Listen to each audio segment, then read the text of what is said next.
రాజకీయాలకు అతీతంగా వ్యవస్థలు నడవట్లేదు. వ్యవస్థలు రాజకీయాల్లో భాగంగానే మారుతున్నాయి.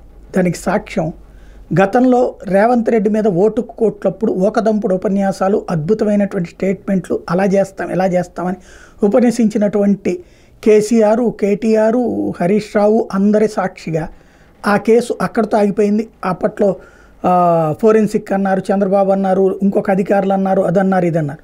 అదే సమయంలో అక్కడ మా మీద ఫోన్ ట్యాపింగ్ చేశారు, వాళ్ళంతా తెలుస్తామని ప్రకటించినటువంటి చంద్రబాబు నాయుడు గారు ఇక్కడ ఎఫ్ఐఆర్లు పెట్టించారు పోలీస్ స్టేషన్లో. అదంతా నడిచింది. తీరా చూస్తే ఏమీ కాకుండానే అది అలాగే ఉండిపోయింది. ఓటు కోట్లు కేసు ఎక్కడిదక్కడే ఆగిపోయింది.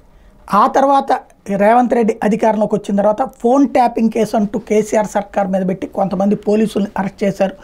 ఒక ఆయన విదేశాలకు వెళ్ళి రాలేదన్నారు. అది అక్కడే ఉండిపోయింది. ఆ మధ్యన రోజు పత్రికల్లో వార్త వచ్చేదిగో ఆ ఛానల్ ఎండి ఉన్నాడు, లేకపోతే వీళ్ళు ఉన్నారు, వాళ్ళు ఉన్నారు, వాళ్ళని వేసేస్తున్నారు, వీళ్ళని వేసేస్తున్నారు, చివరికి ఏకంగా కేసీఆర్ని వేసేస్తున్నారు అన్నటువంటిది. ఏమైందంటే నథింగ్. బేసిక్గా ఇక్కడ ఏంటంటే మధ్యలో బలిపశువులు అవుతున్నది అధికారులు. ఎవరికి వాళ్ళు అధికారులు మేము చట్టబద్ధమైన పనే చేస్తాం అని చెప్పి తెగించి నిలబడకపోతే జైళ్లలో అధికారులు మగ్గుతున్నారు, రాజకీయ నాయకులు పదవుల్లో ఆస్వాదిస్తున్నారు.